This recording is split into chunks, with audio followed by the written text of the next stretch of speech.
So, Martha Stewart just did something the palace usually never does to a Sussex, and, honestly, she didn't even need a full sentence to do it. She sat at a dinner party in California, exchanged what she described as barely a handful of words with Meghan across the entire evening, and still walked away with the one detail that ended up in People magazine. And the reason that detail landed so hard is honestly more revealing than anyone expected. Because we're not talking about a feud, we're not talking about a takedown, we're talking about something much colder, a woman who chose, very deliberately, not to say the word Duchess. That's not shade. That's positioning. That's a household name in American lifestyle, telling the biggest lifestyle magazine in the country exactly how she sees the person sitting 3 seats down from her, and doing it with the kind of precision you only get from someone who has done this her entire career. Before we get into it, if you're new here on Crown Watch, hit subscribe so you don't miss the updates on this one, because this story is still moving. The Highgrove meeting is still being unpacked in the British press. The With Love, Meghan numbers keep sliding, and the Netflix relationship keeps getting quietly restructured. You're going to want the follow-ups. So let's talk about what actually happened here, because the timeline is pretty revealing when you lay it all out. According to People, Martha Stewart was a guest at a private dinner in California, and Meghan was at the same table. Stewart later told the magazine that they exchanged only a couple of words across the entire evening. Not a conversation, not a catch-up, a couple of words. And yet, in that same interview, Stewart said she knew Meghan had just gotten back from the palace, and she knew Meghan was talking about it. That's the detail that changes everything. Because it tells you two things at once. It tells you Meghan was, according to Stewart, discussing the visit openly enough that other guests at the table picked up on it. And it tells you Stewart was listening closely enough to catalog it. Now, the palace visit Stewart is referring to is the Highgrove meeting. And you need the context for that one, because it wasn't a normal reunion. Reportedly, this was the first time King Charles had seen his Sussex grandchildren in more than 4 years. 4 years. That's not a scheduling gap. That's a rupture. According to royal correspondents including Robert Jobson, the meeting was arranged so quietly that William and Catherine, the Prince and Princess of Wales, weren't told in advance. I know that sounds like an inside baseball palace detail. But stay with me because it's actually the key to the whole story. Because in the way the royal family operates, the heir is almost always briefed on movements involving the sovereign and other senior members. That's the protocol. A royal engagement, meaning an official duty carried out on behalf of the monarchy, comes with layers of coordination between households. Highgrove wasn't an engagement. It was private, but the fact that it was kept even from William's office tells you the level of sensitivity involved. And here's where it gets interesting. Jobson reportedly said Camilla, the Queen, was in the room partly to act as a witness. Phil Dampier, another veteran royal reporter, put it even more plainly, saying you needed somebody there who could confirm what was said. That's not a family reunion. That's a corporate deposition with tea. When you bring a witness to a meeting with your own son and grandchildren, you are not walking into that room expecting warmth. You are walking in expecting the conversation to be repeated afterward, in ways you cannot control, and you want somebody credible in the corner of the room who saw the whole thing. So into that context, roughly 4 weeks later, walks a California dinner party. Meghan is at the table. Martha Stewart is at the table, and according to Stewart's account to People, Meghan was talking about the palace visit. Now, a source who hosted that dinner has since told People that Stewart's version of the conversation is simply untrue. That's a direct pushback. That's the Sussex camp, or someone in it, saying no, that's not what happened at our table. And that itself is a small piece of the story worth pausing on, because it means we now have two competing accounts of a single dinner, and both are being litigated through the same magazine. That's not nothing. That's two camps using People as a battlefield. Now here's where the contradiction starts to emerge between what Meghan's brand was projecting publicly and what was reportedly happening behind closed doors. Because on one side, you have the With Love Meghan machine, the Netflix show, the lifestyle pivot, the rebrand from working royal to Montecito domestic auteur, the one-pan pastas, the beeswax candles, the honey harvested from the garden, the entire aesthetic language that says calm, curated, aspirational American home life. And honestly, that's a legitimate lane. Plenty of people have built empires there. Ina Garten did it, Gwyneth did it. Martha Stewart of course built the original blueprint. So the ambition itself is understandable. I understand that instinct too. But here's the thing, the public reception hasn't matched the projection. With Love, Meghan Series 1 landed at 38% with critics on the aggregators. Series 2 dropped to 20. The holiday special came in at 14. That's not a rough patch, that's a downward slope. And it's happening at the same time as the Netflix arrangement was reportedly restructured into a first-look deal. A first-look deal, for anyone unfamiliar, is a much lower tier of commitment than the original overall arrangement. It essentially means Netflix gets right of first refusal on future projects, rather than being locked into producing them. That's a downgrade. That's the platform quietly stepping back from the exclusivity it once championed. And into that environment, you have Martha Stewart, who, according to public reporting going back to 2024, had already been circling the Sussex brand with a very particular kind of skepticism. In one interview, Stewart said she hoped Meghan knew what she was talking about, and then added that authenticity to her is everything. That's not a compliment, that's a conditional. That's saying, I'll believe it when I see it, and by the way, the currency I trade in is the exact thing I'm not sure you have. Then later, after a one-pan pasta technique appeared on the Netflix show, Stewart reportedly updated the description on her own website to call her version the original and the best. She named nobody. She didn't have to. Insiders describe that kind of move as a signature Martha maneuver. Never punch down explicitly, just plant the flag and let everyone else figure out who you're planting it in front of. Now here's where the third-party ripple starts to widen the story. Because Megyn Kelly, on her own show, reacted to the Martha Stewart People interview by essentially calling it shots fired.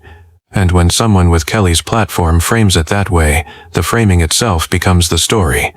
Suddenly it's not just Martha saying a couple of measured sentences in a magazine, it's a full cultural read on what those sentences mean. Tom Sykes, another royal commentator, reportedly put it that Stewart was showing off her knife skills. That's a very deliberate turn of phrase. Because in that world, in the lifestyle content universe, knife skills are literal. But in the sentence Sykes constructed, they are also entirely figurative. And I honestly can't stop thinking about the wording of Stewart's People interview, because the language matters here. Stewart names her twice in that piece.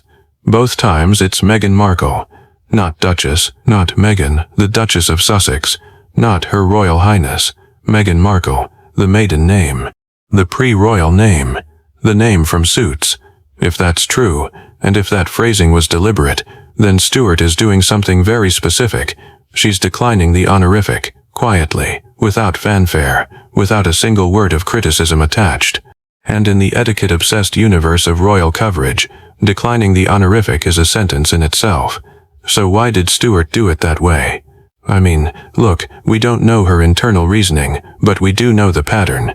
We know she publicly questioned the authenticity of the Meghan brand in 2024. We know she quietly reframed a shared recipe territory as her own on her website. We know she gave people the palace visit detail, knowing exactly how it would be read. And we know that in the same interview, when asked about Meghan's professional arc from acting to royalty to a homemaking show, Stewart said, and this is the sentence Megyn Kelly seized on, that it doesn't sort of follow. That's a pretty remarkable admission from someone who is arguably the most influential lifestyle figure of the last 4 decades, because Stewart is essentially saying the narrative doesn't cohere, the through line isn't there, the brand doesn't make sense to her. And when Martha Stewart says your homemaking brand doesn't make sense, that is not a small note. That is the founder of the entire genre telling you your foundation is wobbly. Now let me take you into a scene, because there's a moment in this whole sequence I keep coming back to. Picture the California dinner, a long table, warm lighting, the kind of casually expensive setting Montecito hosts do so well. Meghan is at the table, Stewart is at the table. According to Stewart's own account, they exchange only a couple of words the entire evening. Think about what that means. That's hours of proximity. That's courses being served, plates being cleared, wine being poured. And across all of it, according to Stewart, they say almost nothing directly to each other. But Stewart, according to her, is listening, because she leaves that dinner with a very specific piece of information, that Meghan had recently been to see the king and was talking about it. Whether Meghan said it to Stewart or said it near Stewart, we don't know. The host of the dinner has reportedly disputed that account entirely. But the fact that Stewart chose to take that detail, and only that detail, and hand it to people, is the moment that changed the entire public read of the evening. And here's the part that raises the stakes. That detail didn't stay in the lifestyle press, it cascaded. Because once people had it, every royal commentator on both sides of the Atlantic had to respond to it. Jobson's Highgrove reporting, Dampier's line about needing a witness, the reported fact that William and Catherine weren't briefed.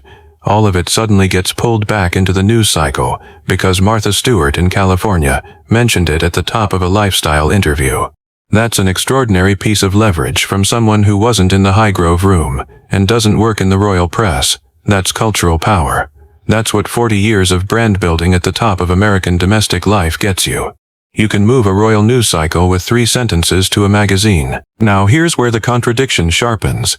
Because if the Sussex brand narrative is that Meghan is redefining modern domesticity from her home in Montecito, then the domestic queen of the last generation dismissing that narrative in People magazine is not a small problem, it's a category problem. It's the incumbent refusing to acknowledge the challenger as a peer. And in lifestyle media, peer recognition is oxygen. When Ina says nice things about you, that's a coronation. When Martha declines to use your title, that's a message. And somewhere along the way, the Highgrove meeting itself gets caught in the crossfire, because remember what that meeting was reportedly meant to be, a private, quiet, carefully protected moment for a grandfather to see his grandchildren for the first time in 4 years. According to those briefed on the arrangements, the discretion was the whole point. Camilla was reportedly there as a witness, not as a guest. William and Catherine reportedly weren't told, presumably because the fewer people who knew, the less risk of the meeting becoming a headline before it happened. Palace observers said the choreography around it was unusually tight. And then, weeks later, in California, at a dinner party, the meeting reportedly becomes a topic of conversation loud enough for another guest to catalog it and hand it to a magazine. If that's true, then the discretion the palace built into the visit was undone at a dinner table 3,000 miles away. And that's the tension nobody quite wants to say out loud. Both sides have a legitimate instinct here. The palace's instinct to protect the privacy of a delicate family reunion, especially one involving young children who hadn't seen their grandfather in years, is completely defensible. And honestly, that's hard to argue with. Any grandparent trying to repair a fractured relationship with grandchildren would want that space protected. On the other side, Meghan's instinct, if the reporting is accurate, to talk about a meaningful moment with people she trusts at a private dinner, is also completely human. If you had just brought your children to meet their grandfather for the first time in 4 years, of course you'd want to process that. Of course you'd mention it. That's what people do. I understand that instinct too. But here's the thing. In the ecosystem the Sussexes now live in, there is no such thing as a private dinner where a royal detail stays inside the room, not when Martha Stewart is at the table, not when the guest list crosses into media, not when the story has this much narrative pull. And that's the structural problem the Sussex operation keeps running into. The environment they've chosen to live in doesn't have the containment walls that a working royal household has.